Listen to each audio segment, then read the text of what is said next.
Part 1. You will hear a woman making a hotel reservation over the phone. First, you have some time to look at questions 1 to 4.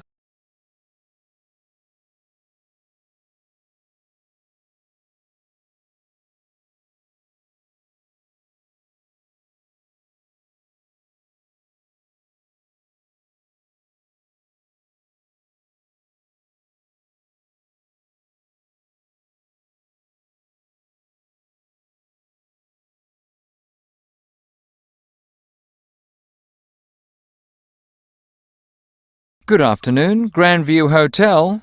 Yes, hello. I'm planning to spend a few days in your city next week, and I'd like to, make a reservation. Of course. When did you want to stay here? Next week, Wednesday night and Thursday night. So that's February 13th and 14th. Yes, that's right. And how many guests will there be? Just me. So, do you have a room available? Yes, we do. I'll just need to take some of your information. May I have your name, please? Oh, right, yes. It's Roxanne Wilson. W-I-L-S-O-N. Thank you, Miss Wilson. And may I have your credit card number? It's 233-618-9872. 9872. Got it. All right, Miss Wilson. I have your reservation confirmed. Can I help you with anything else? Before you hear the rest of the conversation, you have some time to look at questions 5 to 10.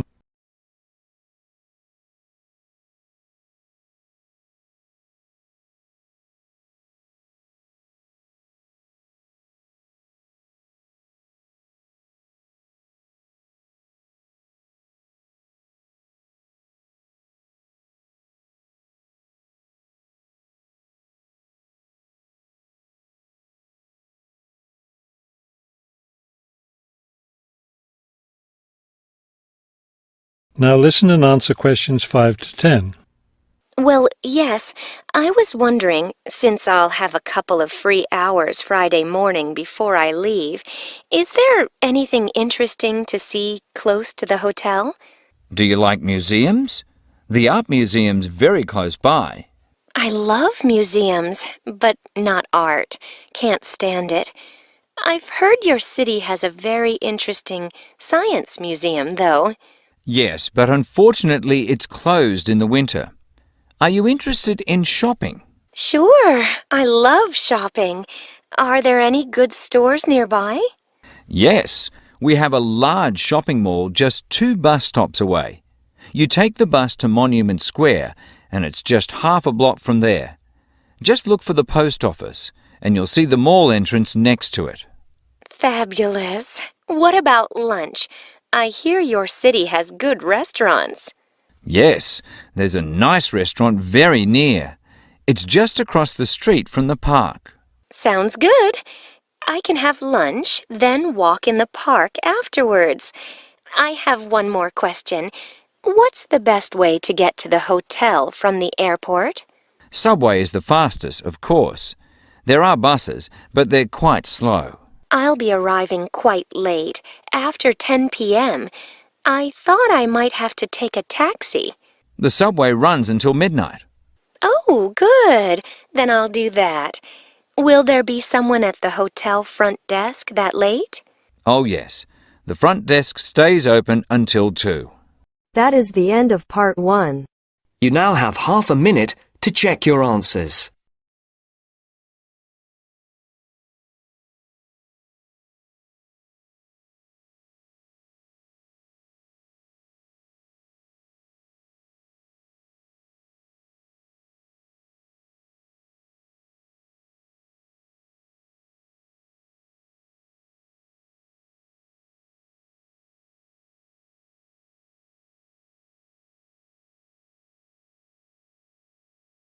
Now turns to Part 2.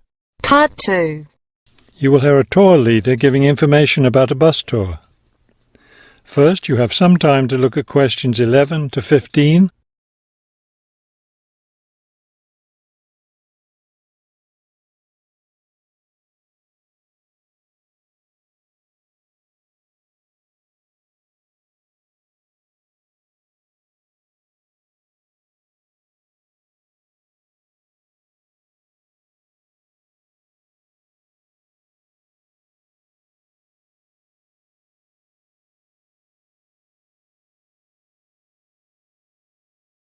As you listen to the first part of the talk, answer questions 11 to 15. Thank you for choosing City Tours. The reason so many people choose our tours when visiting this city is because you can design your tour to suit your own interests. Your all-day pass entitles you to board our bus at any stop and stay as long as you like at each place. The all-day bus pass costs $18 for adults. Children between the ages of 5 and 12 pay half the adult fare, and children under 5 ride for free. Our buses run every hour on the half hour, starting at 8:30 a.m.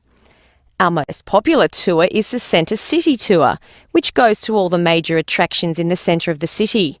From the starting point here at the tour bus office, the bus goes to the first stop, Hill Park. As you may guess, this park is located at the top of a small hill. The next stop is the fishing docks. Following that, the bus goes on to the third stop, Bay Bridge, located at the foot of the bridge which crosses the bay. The fourth stop is in the shopping district. Then the fifth and last stop is at Green Street. Before you hear the rest of the talk, you have some time to look at questions 16 to 20.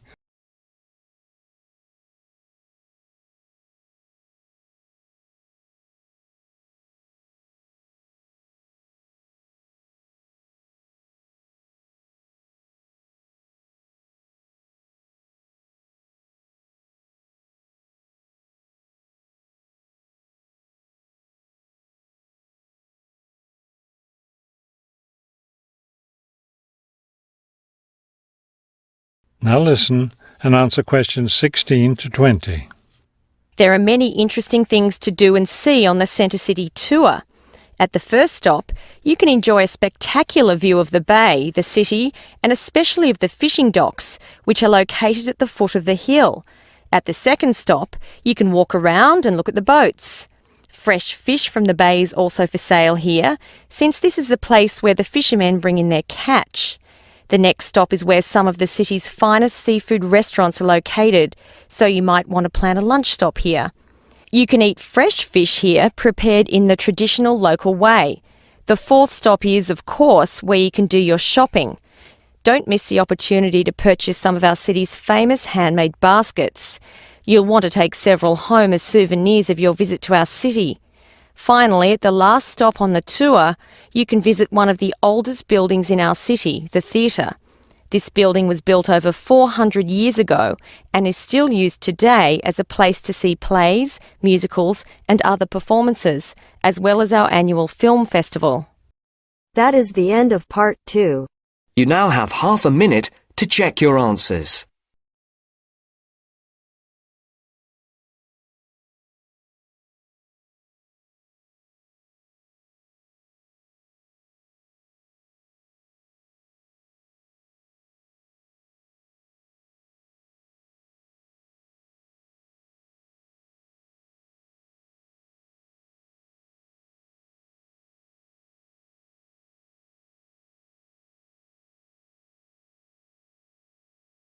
Now turns to part 3. Part 3. You will hear a conversation between two students planning a research project. First, you have some time to look at questions 21 to 23.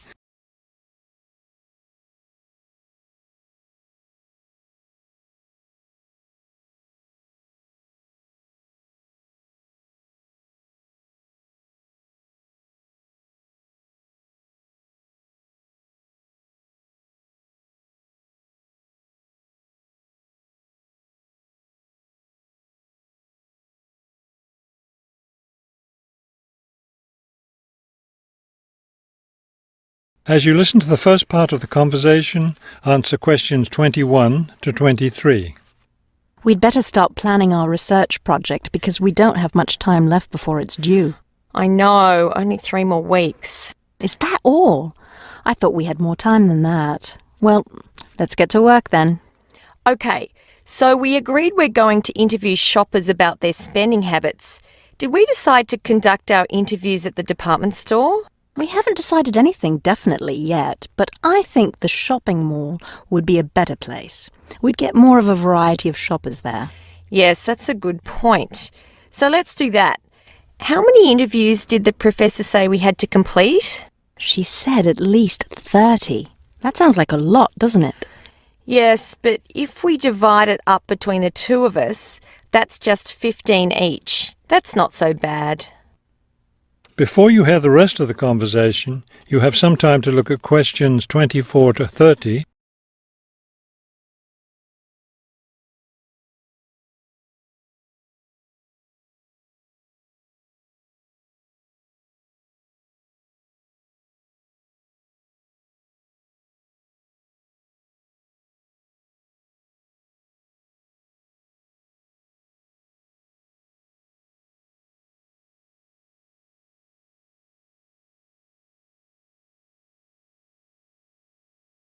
Now listen and answer questions 24 to 30.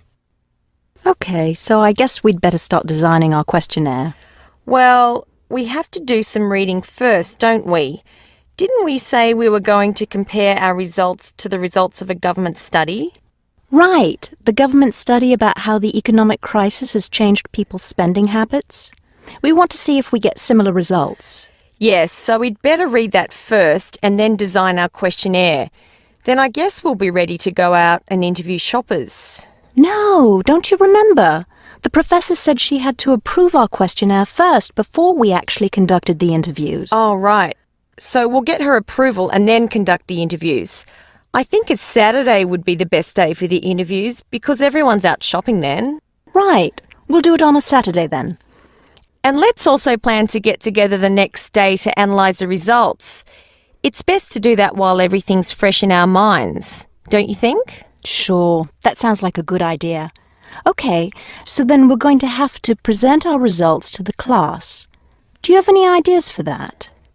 It's an important part of our grade, so I think we should plan it well. Well, I think the obvious thing is to prepare some charts showing our results and how they compare with the government study. That will help make the information a lot clearer to the class. Right. Okay, so we'll draw up some charts of the results. And then that's it. All that will be left to do is give the class presentation. Do you think we can be ready on time? I sure hope so.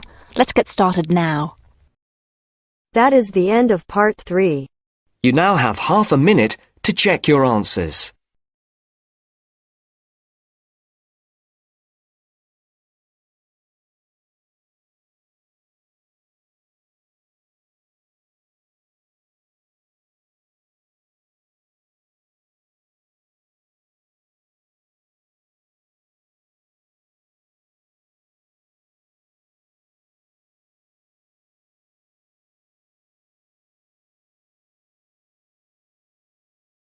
Now turns to part 4. Part 4. You will hear a professor give a lecture on Louisa May Alcott. First, you have some time to look at the questions 31 to 40.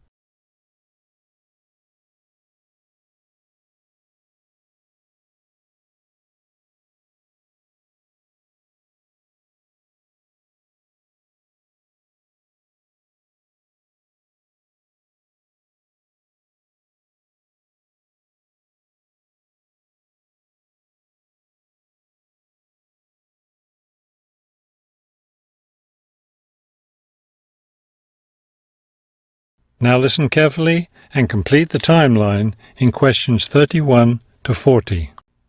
Good afternoon. Today I'd like to continue our discussion of the lives of prominent American writers by talking about Louisa May Alcott, one of the best-known 19th century writers. Alcott is known for her moralistic girls' novels, but she was a much more serious individual than those novels might lead one to believe. She was born in 1832, the daughter of Bronson Alcott, who was one of the founders of the Transcendentalist movement. Bronson Alcott was a philosopher, but not a provider, and the family lived close to poverty. From an early age, Louisa was determined to find a way to improve her family's economic situation. As a teenager, she worked to support her family by taking on a variety of low-paying jobs, including teacher, seamstress, and household servant. Alcott also started writing when she was young. She wrote her first novel when she was just 17 years old, although it wasn't published until many years after her death. It was called The Inheritance. In 1861, the Civil War broke out. Alcott worked as a volunteer, sewing uniforms and bandages for soldiers. The following year, she enlisted as an Army nurse. She spent the war years in Washington, nursing wounded soldiers at a military hospital. While working at the hospital, she wrote many letters to her family at home in Massachusetts. After the war, she turned the letters into a book, which was published under the title Hospital Sketches. She also wrote numerous romantic stories, which she sold to magazines. Around this same time, she was offered the opportunity to travel to Europe as the companion to an invalid. When she returned home from Europe in 1866, she found her family still in financial difficulty and in need of money, so she went back to writing. Her big break came in 1868, with the publication of her first novel for girls, Little Women. The novel achieved instant success, and the public wanted more. From then on, Alcott supported herself and her family by writing novels for girls. It wasn't the writing she had dreamed of doing, but it earned her a good income. Alcott took care of her family for the rest of her life. In 1878, her youngest sister May got married. A year later, May died after giving birth to a daughter. Louisa Alcott raised her sister's orphaned child. In 1882, Bronson Alcott suffered a stroke. Soon after that, Louisa Alcott set up a house for him, her niece, her sister Anna, and Anna's 2 sons in Boston. Her mother was no longer living by this time. Alcott was still writing novels for girls, including 2 sequels to Little Women, Little Men and Joe's Boys. The latter was published in 1886. Louisa Alcott had suffered poor health ever since she contracted typhoid fever while working as a war nurse. She died in March of 1888, at the age of 55. She was buried in Concord, Massachusetts. That is the end of part 4. You now have half a minute to check your answers.